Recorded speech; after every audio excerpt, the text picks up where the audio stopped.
Welcome, everyone. It's a very, very special episode of Play the Kids. We are sponsored by Roughneck Scarves, and we're part of the Beautiful Game Network. I am Kevin McCamish, and you can always find me on Stumptown Footy and the USL Show. With me, we're not alone, though. Always Josh Duder, whose Newcastle United side is safe for in the Premier League for another season. And then also we have very special guests, Nick Davison. He's author of Pirates, Punks, and Politics. Our good friend Todd Diskin refers to it as Pirates and Shit. How are you, David or Nick? Very well, thank you. All right.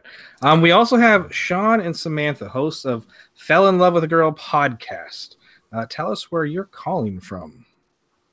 Well, of course, we're calling from the high-tech studio, high above the secret underground bunker, deep underneath the permafrost layer, because that's what we do.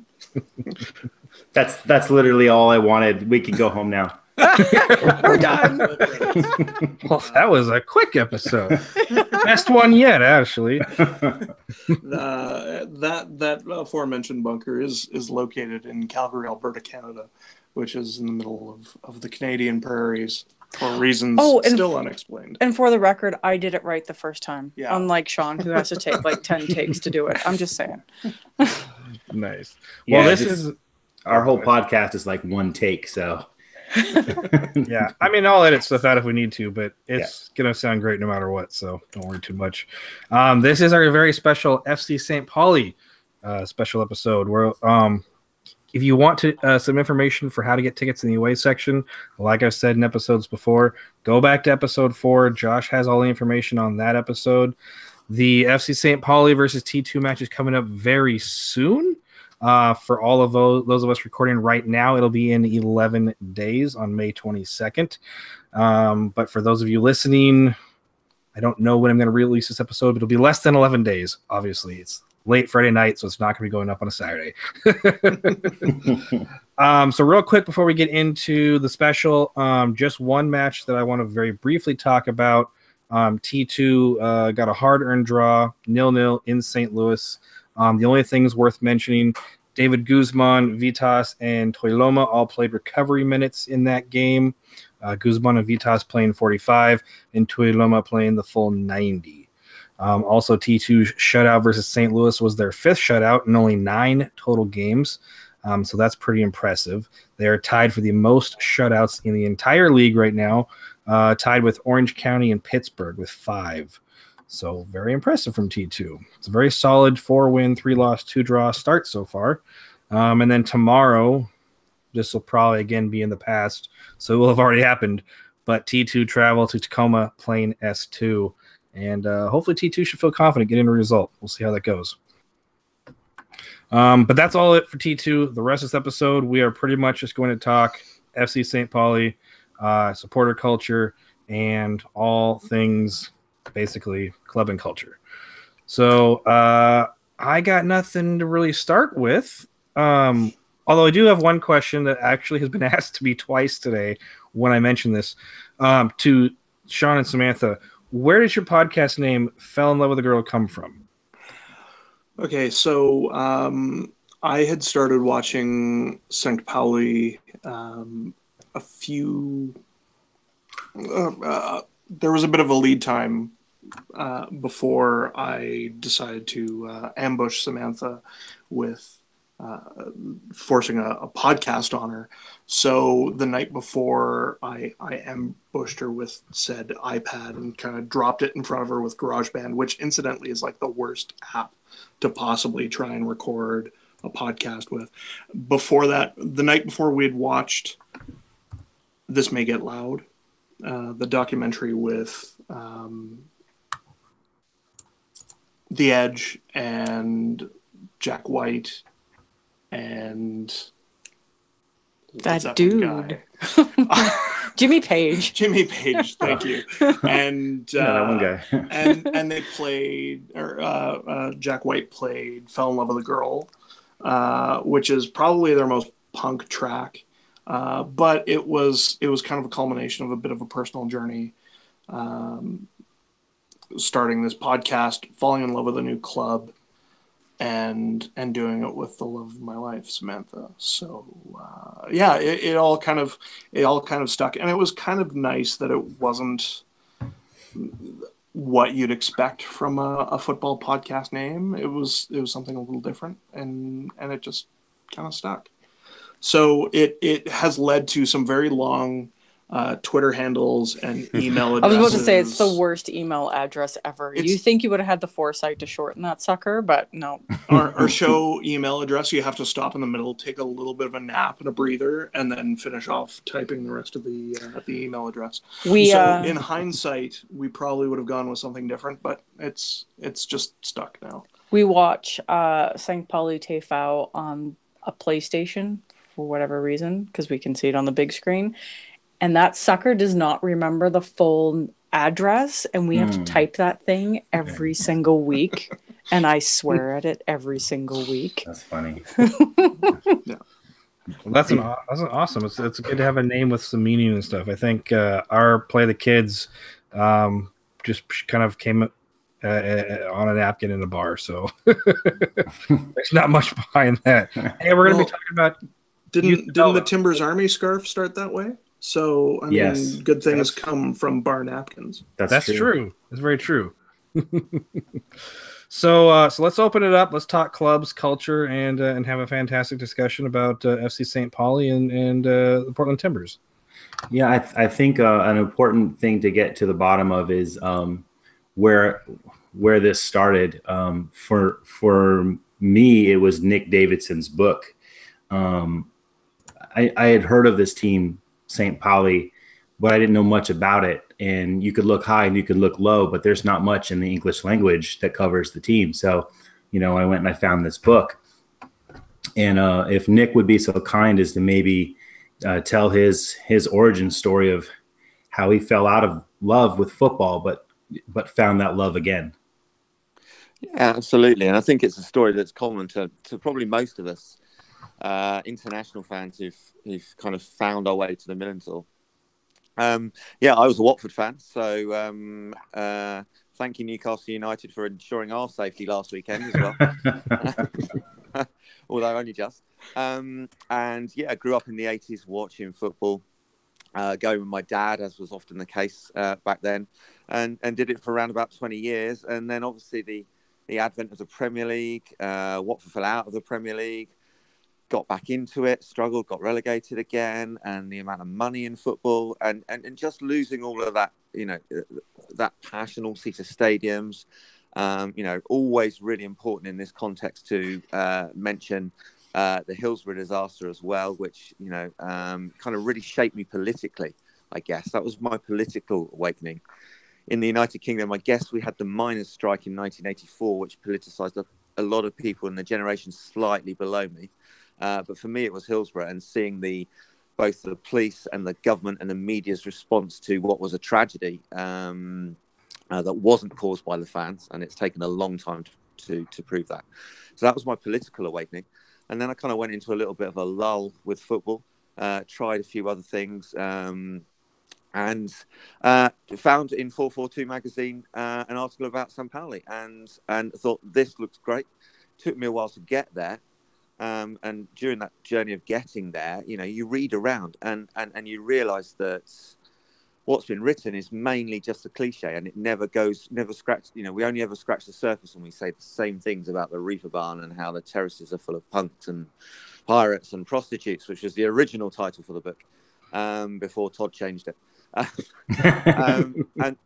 that at that point, I went over there and I made the connection, and I realised that, here we have something that, yes, it's football, which I've always loved, but also there's the politics there, which, as I've grown older and had that kind of political awakening, became as important to me as the football. And there was somewhere that did both. And I wanted to tell that story essentially with a bit more detail, with a bit of historical context, so that other people could pick it up and, perhaps go on the same journey as well. We're, at the Millerntor, we're quite often inflicted with stag parties. I don't know whether that translates over into American, where groups of lads go over to Hamburg and they try and go in and watch games, and a lot of them travel and never go again. and that's a bit of an annoyance for us. But also, you know, if one person or a couple of people, you know, it changes them enough to want to come back and keep coming back, then, you know, then that's fantastic. And that's what I was aiming for, really, to just broaden it out for people to have a better understanding. Nick, you mentioned in your book, at a certain point, you took your father with you. Yes. Was his experience before going to the Milan Tour to experience St. Pauli, had he also sort of had football sort of left his heart at home, and did he find that love again as well, or was, you know? In a different way. So yeah, I mean, he's obviously got older and stopped going regularly. So perhaps it wasn't a case of him falling in love with St. Pauli. But what's beautiful for me for that story was, obviously he took me back in 1982 for my first game, and it was almost like I was able to kind of complete the circle. You know, he didn't have as great a realization of what he was letting himself in for beforehand, but he loved too that bit of, you know, when we first went out onto the Gegengrade, and everybody was lovely to us, and we were standing on a terrace, and there was trays of beer being passed around our heads, and, you know, we were a bit of a curiosity because we were the English guys that were there, and he just loved the atmosphere, and for him, I guess it rekindled that thing of why we first started going in the first place. So although he hasn't been back since, we still talk about me going over. But for him, it was that kind of moment of, you know, this is what it was like. This is kind of what we lost, I guess, in the UK, and it's still there somewhere. And it's very much, even though the stadium has been rebuilt completely since, that atmosphere is still there. So yeah, a different journey, but lovely to take him for my first visit. It's an amazing atmosphere. Often when I watch St. Pauli, it's on an app that I have in the States. We don't have any voiceover. We have no commentary. We have no audio other than the crowd. And so if I watch St. Pauli away, the crowds are dull, uninspired sometimes, unless they're maybe at Union Berlin or, you know, some of the other similar fan bases. But the home environment without any audio other than listening to the crowd is always amazing. And it's super intense and super involved. And it's almost like they're partying before the match and they're partying during the match. And it doesn't matter what the result is because the party continues after the match. And you just came home from the last match. Is that correct? That's right, yes, against Bielefeld on Sunday. And how was the party? Well, it was pretty good. I couldn't go as far to say as we were partying beforehand because we were all too nervous because essentially the US tour was hanging on it and on the result. And more importantly, I guess, the survival in Bundesliga 2 was hanging on the result. So before and during, it was pretty tense, actually. But yes, afterwards, the sense of relief when the other results filtered through to the players on the pitch and people in the stands, and then just for the hours afterwards at the wine bar and in the Jolly Roger, yeah, that was some party and some hangover. So. Sean and Samantha, how did you guys come to St. Pauli? What was your club before St. Pauli? And because I think this is a similar story, unless you're from Hamburg. We all sort of have our pre-St. Pauli club, and then we have our revelation. Oh, there's life other than X club. Sean, what was yours? And then Samantha, what was yours?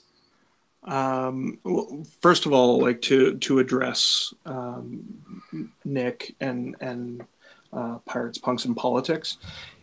As self-deprecating as he is, I think Nick should take a lot of credit because he is really kind of our godfather in a lot of ways, in terms of being that spiritual guide. And Pirates, Punks, and Politics is a huge seminal piece of, I think, every English language supporter coming to St. Pauli. But I know Nick loves his English self-deprecation, so he'll probably disagree. But I'll leave that there for now. Okay. I was a Liverpool supporter. I have a very definitive memory of speaking to my estranged father. We haven't spoken in quite some years, but as a kid, he told me he was from where the Beatles were from, and clearly he didn't realize I knew more about the Beatles than he thought I did. So I assumed he always meant Liverpool. In fact, he grew up in a small town outside of London. I think maybe in Oxfordshire. I could be wrong. And he was a Spurs supporter as a kid, but it turns out I turned on the television one day in Canada. There was basically an extended highlights show in the very, very early years of the English Premier League. And they would run 3, I want to say, extended highlights of matches in the Prem. And I turned it on, and it was the game where Robbie Fowler scored the fastest hat trick in top flight English history, and I knew that this was meant to be. So I started watching Liverpool just at the very, very beginning of the Spice Boys era, and they completely captured my imagination. They were an incredible side and really kind of underperformed. But as they got older and as they moved on, I wasn't as in love with the club as I thought I was, and I was kind of set adrift from there. And ironically enough, I was given one of the old Subside Sport catalogs back when they still printed a paper catalog by a friend of mine from college who was a common thread through Samantha's and my past, and they had half a page dedicated to this club that I'd never heard of in the German second division called St. Pauli, and they had 2 crests. There was a Totenkopf with bold white lettering underneath, and then there was the more traditional club crest. And I thought, this is weird. I don't know who these are, who this club is, but I'm intrigued and I want to know more. And so I kind of became the stereotype of the supporter whose second favorite club was St. Pauli. And finally, when my last favorite player from the era of Liverpool football that I loved retired, which was not Steven Gerrard, it was Jamie Carragher. Once he pulled the pin, I was kind of done, and I started watching St. Pauli. Don't let him fool you. It's completely because they didn't win any trophies. I'm sorry. Oh, what was it? What was it? You are Istanbul 2000 and I don't know. Recovering silverware addict. Oh my God. Silverware polish. No. It's because I didn't go through withdrawals of the silverware that I couldn't. There. We have guests. Sorry. So we have a major EPL rivalry between us. Had past tense. See, but we still fight about it. Clearly. We still fight about it. Same thing. Like in Canada, there was Soccer Saturday. I watched. I'm not gonna lie. I may have had a dalliance with Liverpool, but she was experimenting. But Manchester United caught my heart in kind of that 1991, 92, before David Beckham. I'll put that for the record. It was pre-David Beckham. Thank you. But post Ryan Giggs. Oh, but Ryan Giggs was so good. Come on. And Lee Sharp. I love Lee Sharp. So I'm a dirty Manchester United fan. I can't help myself. I can't. And for me, what really broke me was I was fine after Sir Alex Ferguson. What broke me was things like Jose Mourinho, which I have a fundamental problem with him as the manager of Manchester United. I have a problem with the money in football. I have a problem with the love of the game being sucked out by all the merchandising. And Manchester United is really good at their merchandising. They're one of the most profitable clubs when it comes to selling shirts, and it kind of makes me a little bit nauseous. I've always been left wing.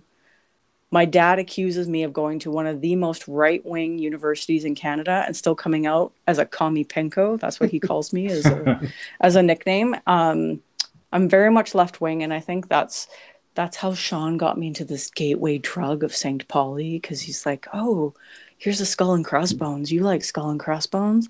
Oh, look, they're all about inclusion. Oh, look, they're all about left-wing. And I was hooked.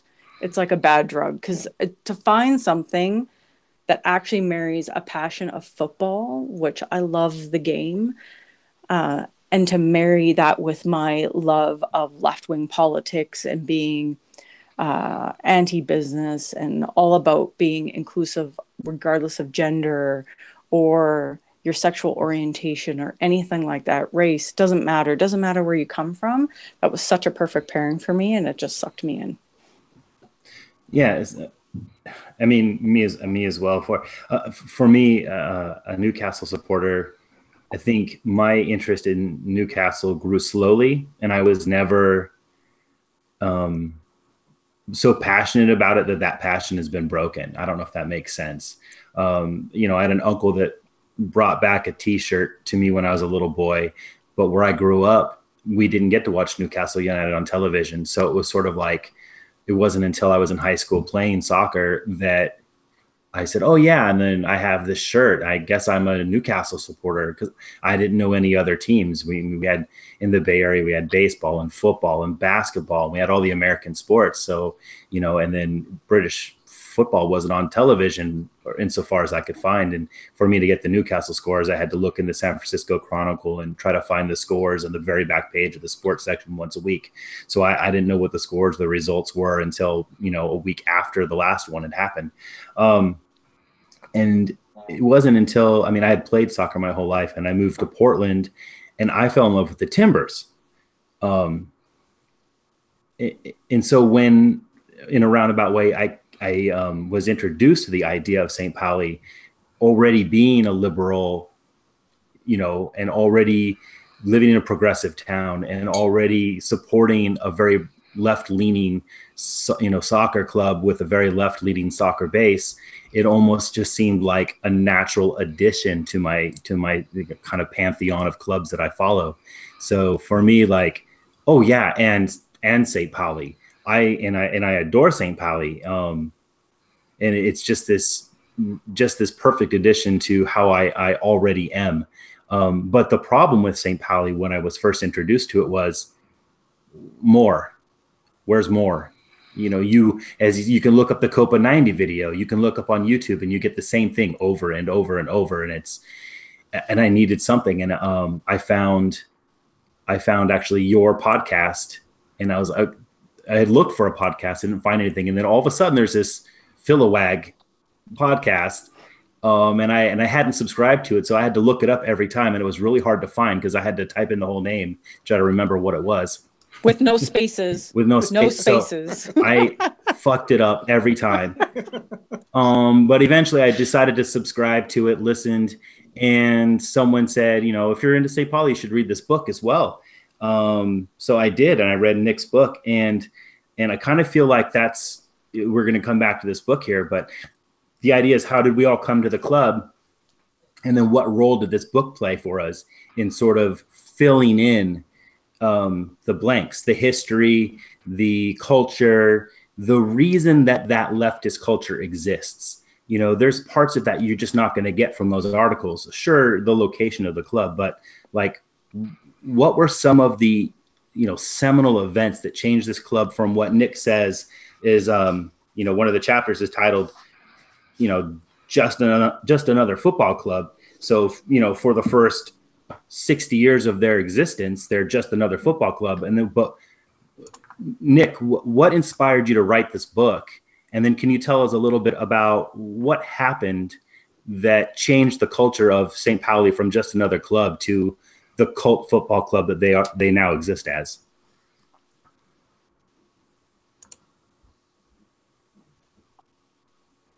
He's falling back to sleep. That's what I was going to say. We've put Nick to sleep. I mean, the transfer I'm talking about the. I'm still here. Can you hear me? Yes. Yeah. Good. I've been listening intently. So the transformation of the club occurred in the 1980s, and it's a really complex, as with everything in all of these things, it's hard to, can become a bit reductive, and you look for those main causes. But there was a whole mixture of things that caused it to change from a club into the cult following that it's got. And principally, it's to do with the district of St. Pauli and the club of St. Pauli connected. Even today, you wander around the district and there are St. Pauli flags hanging. It feels like every other apartment, and they're called banners, hats. These and all. The district education bias was always somewhere that was kind of like cheaper accommodation, kind of for working class accommodation, I guess. And then in the 1980s, obviously, the kind of global recession happened. The docks became mechanized, so the big container ships that needed less people. So the population kind of went into decline. And then very quickly, as often happens in these cases, kind of people, young people, students, squatters, kind of moved into those areas. And the population kind of grew again. And obviously, there was the squatted flats on the Hafenstrasse, the Harbour Street, that were very political. And what happened was that's completely unusual is that these people started going to the Millerntor Stadium. Now it's literally half a mile walk from the dockyards. It's in the middle of the district.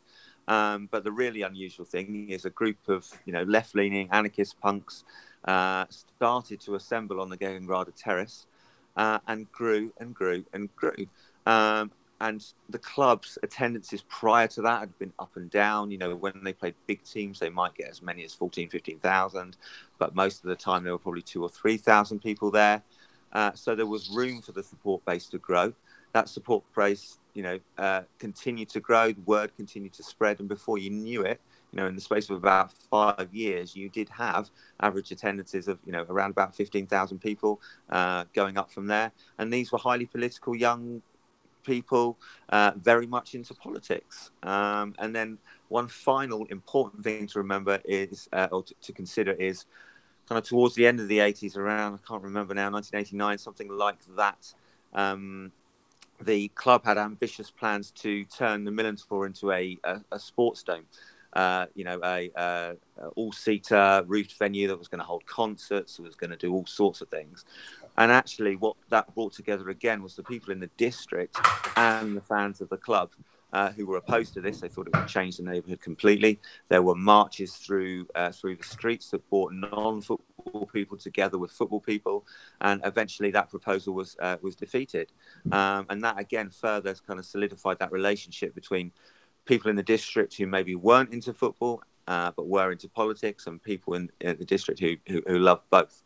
And so you've got this really unusual mixture of politically motivated people and people who are into the football. So it kind of created, and we've looked around the world, and there are other examples. Maybe port cities has something to do with it. You look at clubs like Livorno in Italy, which has got a very left-wing fan base. Marseille. Also, Cadiz in Spain again, I guess, and even you guys up in Portland, it's a culture where we're used to welcoming people, and it leads to that kind of political angle. So that's kind of the backstory, and I guess I'm kind of answering the second part in the first part, which is, I wanted to tell this story a little bit. It was really important to get beyond the cliche, get beyond the stereotype, and try and set it in some kind of historical context.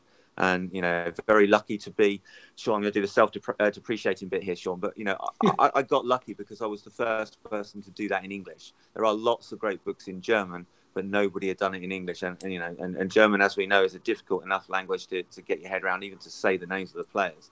So to have something available and to draw on the expertise of the books that were already written in English and the people who wrote those books, I was in a privileged position of being the first person to do that. So that's kind of how it came about, and a little bit of background to the kind of political, the alternative, the cult status, if you like. So Nick, what led you to Portland? So there's a similarity in club culture, but how did you end up in Portland? Not that you're there now, but like what led you to visit? So you guys have talked about watching games on the internet and kind of trying to get your St. Pauli fix that way. Very similar. I guess I don't watch much English football. I don't watch much Premier League football. But I kind of got an interest in supporter culture, and again, with the growth of the MLS, it's possible to watch games on the internet.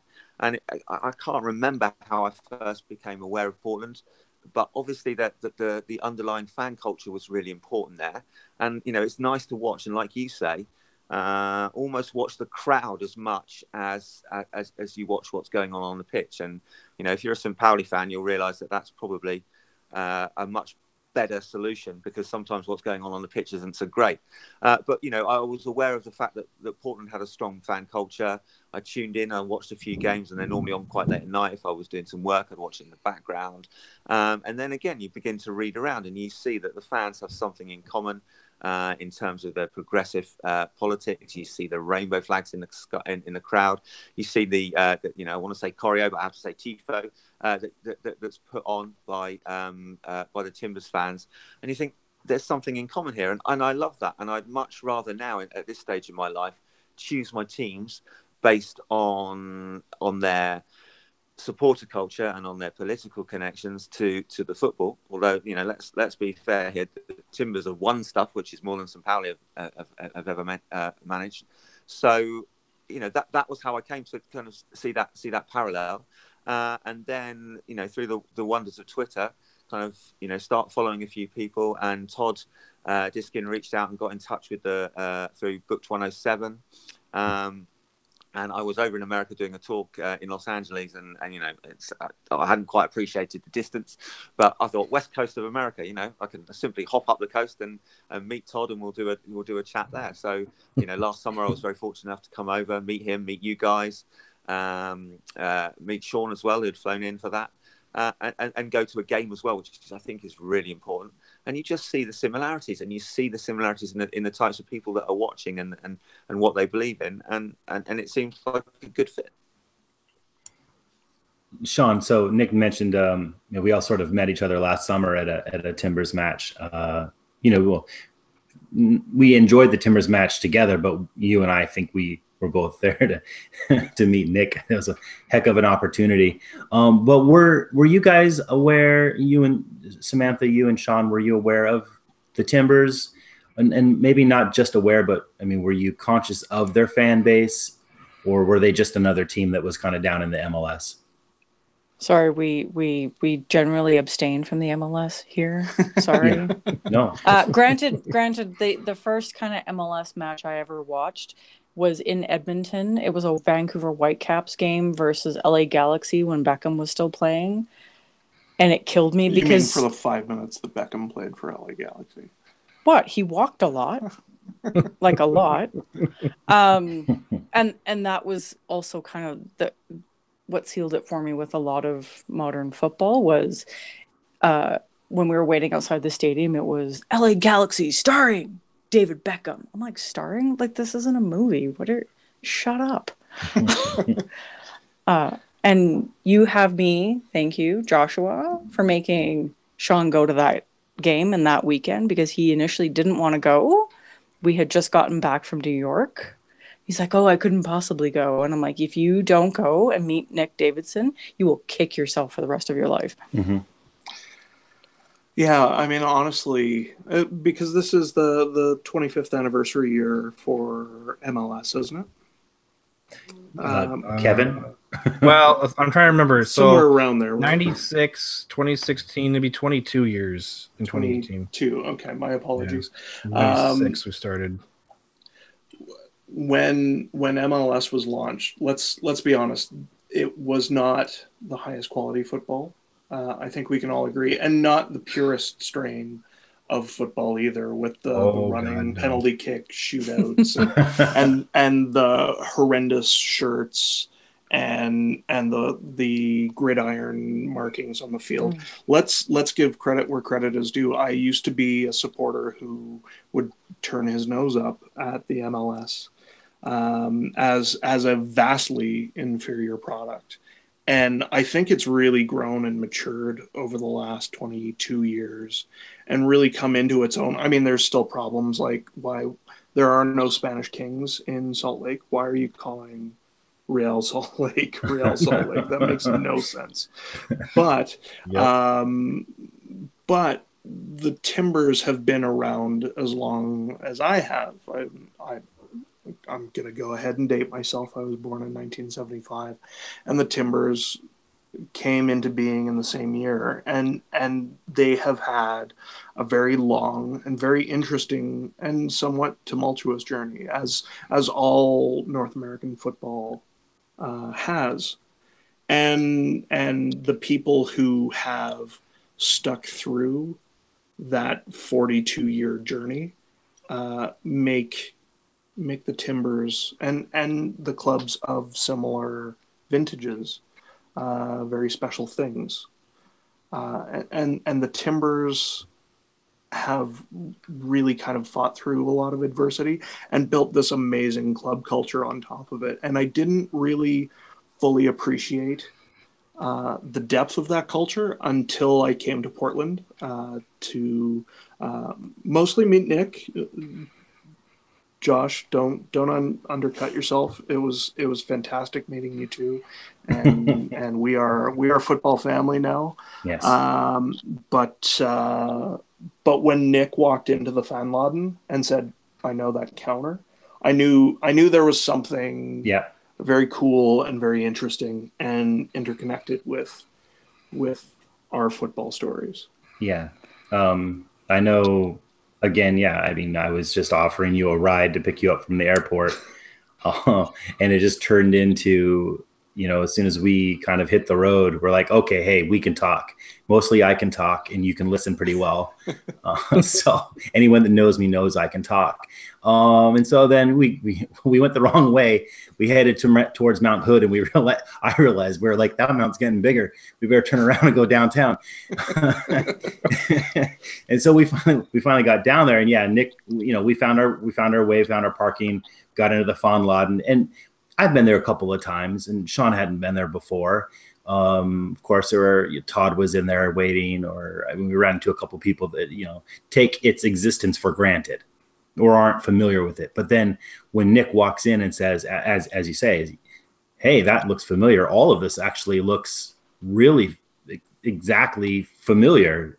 And I mean, there's a missing element to tonight's conversation, which would be Abe Goldman, who we've interviewed before.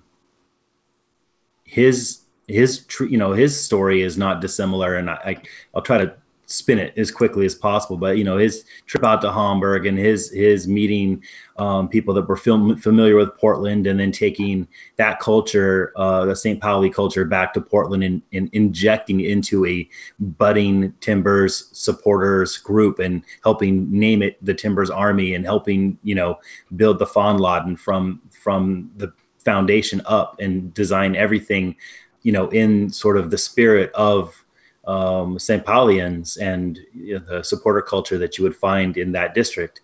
And so, of course, all of us sort of get told this story in the moment. We're staring around at the walls and we're looking at everything. And he knows the cracks in the walls. He knows the nooks and crannies of the building, and what an experience it was. And it sort of explained, all of a sudden there's this, this epiphany that this is not by chance, that the Timbers Army is inexorably linked to St. Pauli. So is it a surprise that St. Pauli is now visiting Portland, or is it more of a surprise that it took this long for it to happen?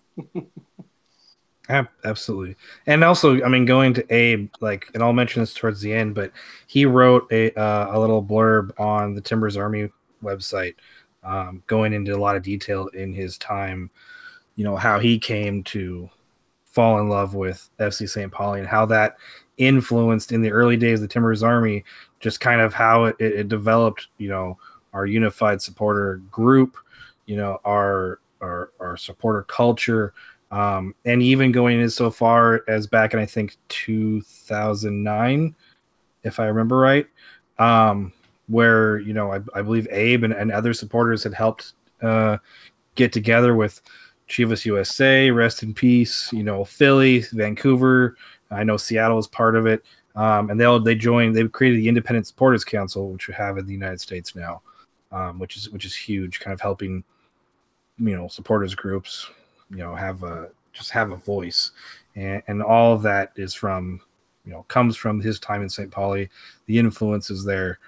It's truly fantastic, and I think a lot of people here in Portland don't, like you said, Jess, they don't understand the history of where kind of our culture kind of comes from. Mm-hmm. I think in addition, well, yeah, part of that is I found interesting was of course both clubs have independently on social media platforms announced the match. Of course, St. Pauli is visiting Detroit City, NPSL Division 4 side first, and that should be a hell of a match. I wish I could get out there. And I think that the Detroit City fans at their level at Division 4 have a better grasp on the point of the match, the very reason for the quote unquote friendly's existence. I think at their level, they understand that this is not meant to be a competitive international friendly. This isn't supposed to be a big match. This is supposed to be literally a game amongst family. Friends meeting each other and enjoying each other's company and having a party and just, celebrating being football supporters. But of course, then St. Pauli and T2, the Timbers organization, but T2 predominantly announced the match in Portland. And reading some of the comments have been anywhere from who? What is St. Pauli? Why don't we get, why aren't we playing Dortmund? Or, when do we get to play Bayern? And, or to the effect of just not appreciating it for what it is, either not wanting to go or just kind of blowing it off because it's only T2. As Merritt Paulson had stated a couple of years ago, he's not going to interrupt the first team's schedule for a friendly. Our league, the MLS league, is fully underway, but there is a point to the match, and the match isn't supposed to be a competitive friendly. It's supposed to be this gathering of friends and as you say, football family. And so I encourage Timbers and T2 fans who might be listening to this podcast and hearing more about St. Pauli and the history of it for the first time to go to this match with a different mindset than you would against another opponent. It isn't blood and thunder. This isn't about a battle on the pitch so much as just a spirited, fun, just enjoy it and embrace these St. Pauli fans that are coming over. Don't pull your typical Timbers Army, hijinks where you're yelling at the opposing fans from across the street. We just don't. That animosity is not necessary for this. I know most people aren't guilty of that, but you know who you are. Hang on though. So, I mean, when Sean came back from that Timbers game and the talk with Nick and the excitement that Sean had was unbelievable. So of course, then I decided we're going to go for my birthday weekend to Portland and had an amazing time. So you know what? Bring it. I don't mind the shouting. I'll shout back. I don't care. I know your chance now. I don't care. I have to admit, I'm kind of looking forward to, I don't have any keys, but go home, you don't go. I'm looking forward to that, ironically enough. But I know that that atmosphere is going to be a very different atmosphere than, say, a Cascadia Derby, right, or playing a match against a club who just wants a rivalry so badly, like the San Jose Earthquakes. It is going to be a different experience, and I'm really looking forward to it, because I think the energy is going to be really cool. And you have to sit in the away supporter section. And I've never sat in the away supporter section, so this is going to be weird and interesting. And then we're going to make up for it, because we are staying for the Thorns match. Yeah. And I have a feeling that there's going to be more supporters for St. Pauli in Providence than there were, say, for example, Seattle Reign supporters. Or, God. The Derby match. I think there was like 12 Reign supporters. Out of interest, I think there's going to be some more. Where will they be siting the away fans? Where will the St. Pauli fans be seated? Are they going to be away in that corner? Yeah. So, well, that's the. I've spoke with the front office. So I think the first night that they released that, you know how they did the early release for the season ticket holders, that they had sort of a 1 day release of the tickets, and then they released them to the general admission to the audience. And I tried to secure the tickets, and I couldn't get them in a specific spot where I knew I would be able to sit with St. Pauli supporters. So I called the front office and I said, hey, this might be problematic for the exact reason you stated. There's going to be more than 12, and this match is an opportunity for St. Pauli fans from Calgary and from Buffalo and from New York and from Hamburg, if they're coming, if they're coming down from Vancouver, or if they're coming to us from San Diego, or wherever these St. Pauli fans are coming from. We're coming to meet each other. And even for me, a season ticket holder for the Timbers Army, I called the front office and I said, I want to sit where the St. Pauli fans are going to be. For this match, as much as I want T2 to do well during the regular season, this is more about us being together than it is for me to root against any team facing the home team. This is my football family. And so I don't have the exact ticket information. I was quietly looking for it while you guys were speaking, but you'll have anyone that's listening. If you don't already have a ticket, you can call the front office of the Timbers organization and you can ask to buy a ticket in the St. Pauli support section, which, Nick, yes, it's in the far, as you're standing in the north end looking out onto the pitch, it is in the far west stand. Well, and let's also not forget, we do have a lot of stadium construction going on as we expand the east side of the stadium. And so at least with T2 matches that are at Providence Park, St. Pauli included, like half the stadium will be closed and half of it will be open. And it kind of switches based on the game. Specifically for St. Pauli, the west side is going to be open with the east side being closed. So the north end and then the whole west side section, all the way out to 122, maybe 222, though that'll all be open. And so just like Josh says, that back corner, if you're looking out towards the pitch to the right, that'll be where the St. Pauli fans are. And I'm sure there'll be a lot of them. Well, and that's the really cool thing about the U.S. tour is I think it is really an opportunity for the North American St. Pauli supporters to come together and finally put faces to names and meet some of the people that we've talked with on social media, maybe for months or years, and never actually shaken a hand or given a hug or lifted scarves together. I think this is really going to be a super cool experience. I know there's a lot of faces that I will finally be able to put to names, and I'm super excited about that. And that's a really important part, as you mentioned before, that's probably the most important part of the tour. And it helps out with, it brings us full circle again with Abe, because I think his journey started, he was in Hamburg in 2006 and had a hotel booked or something, and then met some people and they took him in, he ended up staying with them.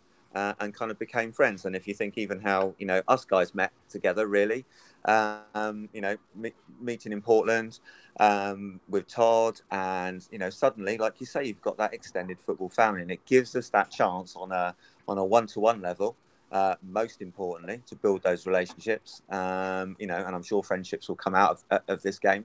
And it gives the club a chance also on a wider scale to draw those links in. And you're right.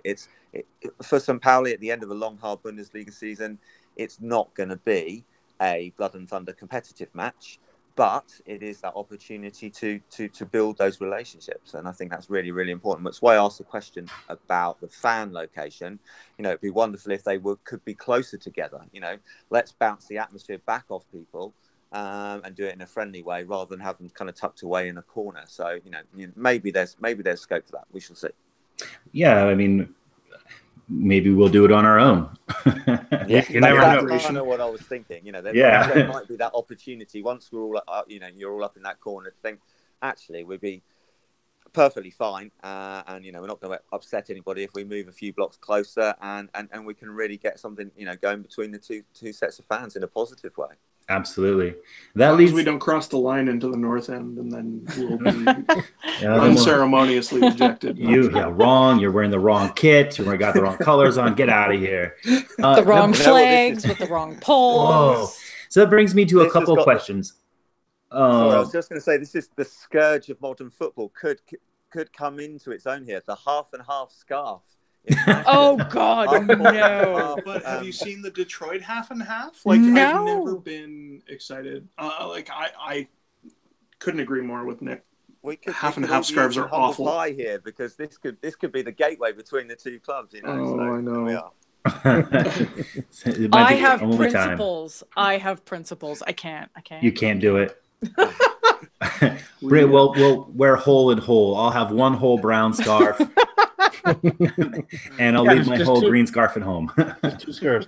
So Josh, if you have any more questions, we'll start wrapping it up here. Yeah, I just had a couple of questions and then a statement. One question is, I guess not to put you on the spot, Nick or Samantha or Sean, but for those of us who might not know the St. Pauli chants, is there a chant sheet? How do we get to know the St. Pauli chants in time to chant together? How would we know those songs? Any idea? As an English-speaking fan with very limited German, who's found himself at the Minotaur for many times, I tend to just mumble. So the long, complex German words I don't understand, I just kind of mouth along to. Unfortunately, a lot of the chants will be in English, and you will pick up the kind of common themes very, very quickly.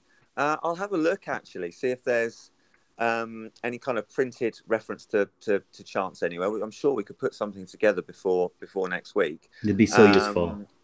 But on the whole, a lot of the chants are in English or in French, or and you will recognise them, and they're pretty straightforward to pick up, I would guess. Sean, Samantha, what do you think?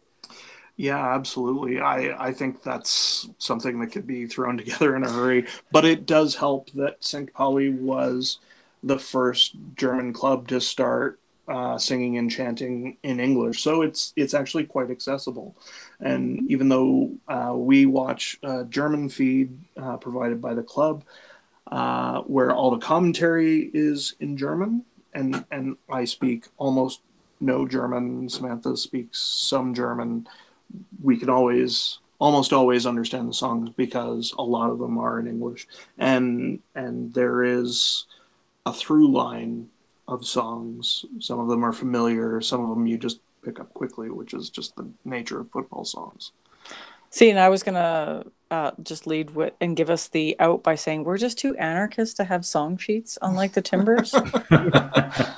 Oh, shots fired! We get a lot of visitors to the North End, so they have to pass out the chant sheets to those who aren't inclined. Yeah. Although it does raise an interesting question. Nick, do you know of anyone who's coming who could act as capo? Ooh. Yeah, that's Interesting. the one thing Yeah, I'm worried about. I've heard, and I don't know if this is correct, so it's only kind of like hearsay, but I've heard there might be a couple of people from Ultra St. Pauli who are attending, certainly Detroit, but maybe also if they're over for Detroit, then maybe Portland as well. I don't know if that's just something I heard last weekend, in which case they'd obviously be good candidates. But if in lieu of that, anyone with a megaphone and one of our song sheets, will give it a go. And we'll just get them drunk enough. We'll kidnap them to Portland. Yeah, Oh, I'm sure they won't resist. You'd want to be attending. yeah. Another question of mine is it's a kind of one I already know the answer to, but you guys are bringing 2 sticks, correct? Yes. So you're bringing the flag portion or the material portion of the 2 stick, and I am going to get the piping for you. But that kind of leads me to, I kind of want to, anyone that's listening is a St. Pauli supporter that's coming from outside of Portland and is traveling and intends to take a 2 stick. Obviously, bringing the piping onto the airplane is a concern. Reach out, find someone in Portland that would be willing to spend a few bucks and get you some pipes. And anyone that does already have the PVC piping and is planning on taking that to the stadium, the security has told me, let's have that at the front of the line. So that way they can check that before all the supporters go in. They want to make sure that it's secure and safe, that there's nothing there except for hollow PVC piping.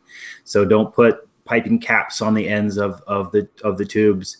But yeah, just make sure you've got any of your supporter materials, flags, pipes, your 2 sticks, anything. Just bring it up to the front of the line so that they can inspect it. And then that way it will be a lot smoother for all of us to get in. And then the other thing. Will the fabled double Q be going on? Not. That was one of my highlights of my trip to Portland. The double Q. The Q, yeah, the pre-Q. No, I don't imagine for this match. That Q is the line for the Timbers Army to get down to the front. The last time I went to one of these, it was easy to get down to the front. I hope a lot of Timbers fans show up, but it's not going to be nearly as full as it is for a regular season match. And so I don't know if the Timbers Army is going to be doing the double Q.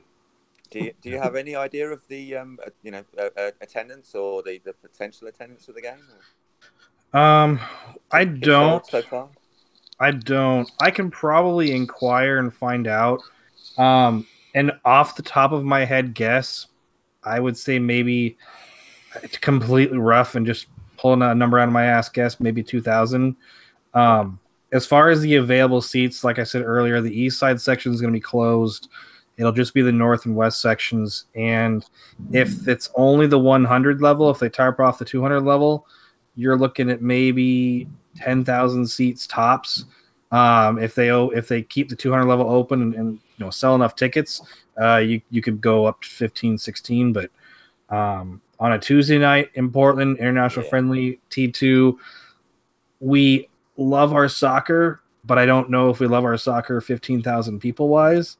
So it's a wide range, but I would say between 2 and 10. We'll just have to see how it goes. And you think actually you guys, both you and the Thorns are kind of mid-season, so there's a lot of football going on in Portland at the moment, a lot of games happening. So I think that's a reasonable expectation for, like you say, a T2 friendly game. Yeah. First team, the women's team, and the second team, they're all playing soccer. So. And you guys are going to be hung over from the derby on the weekend since you play Seattle on Sunday. Yeah, we play Seattle this Sunday. T2 plays their second, like our second team plays their second team tomorrow. And then Sunday it'll be first teams playing each other. And then another weekend passes. And then Tuesday, St. Pauli. let's hope it's a 9-point weekend for all three teams. It's funny when we get back from the trip to Portland.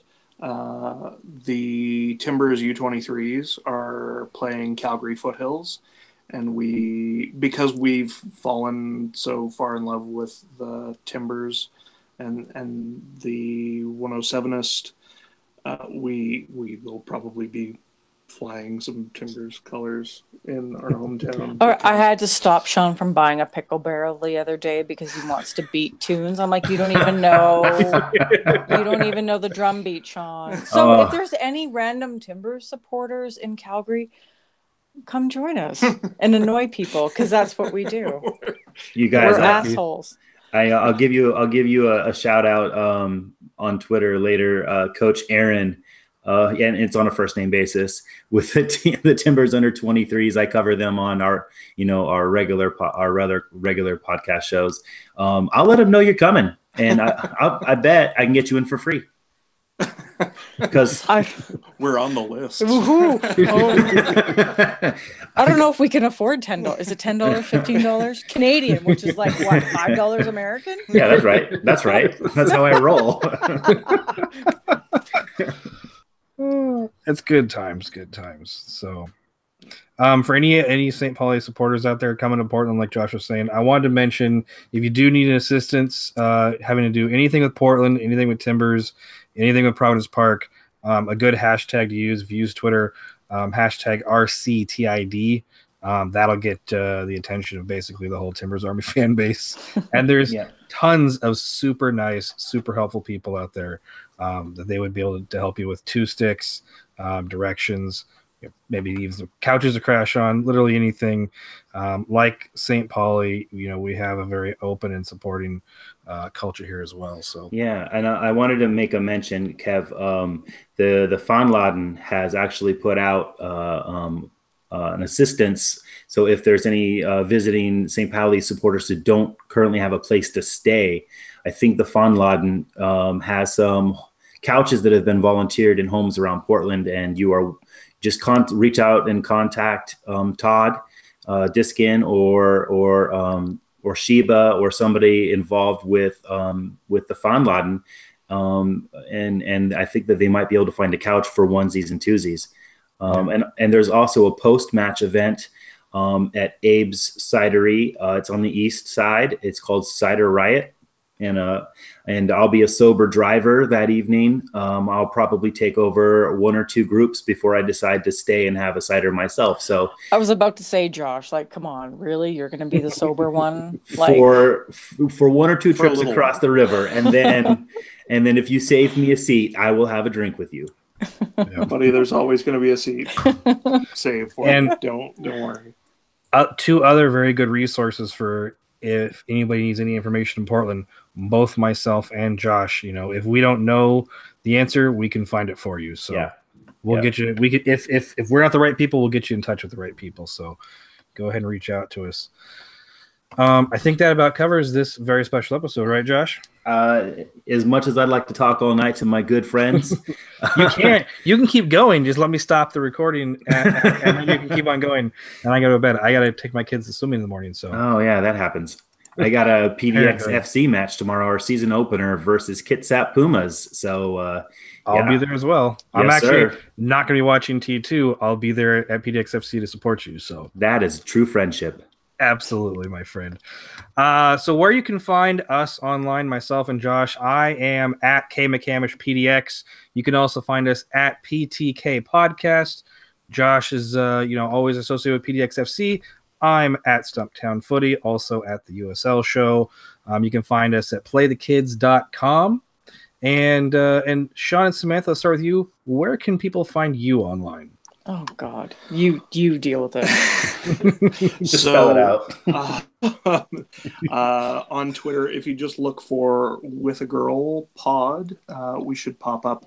And you can always shoot us an email to the show email address, which is fountainloveofthegirlpodcast@gmail.com, which sounds really short when you say it, but as you're typing it out, like I said, you might want to stop and just recover, maybe have a restorative beverage, and then finish off writing the email address. We're also on Instagram as well, and we have a oh God, WordPress don't even bring that up. site, I haven't but posted anything. We haven't posted anything in forever, so just ignore that exists.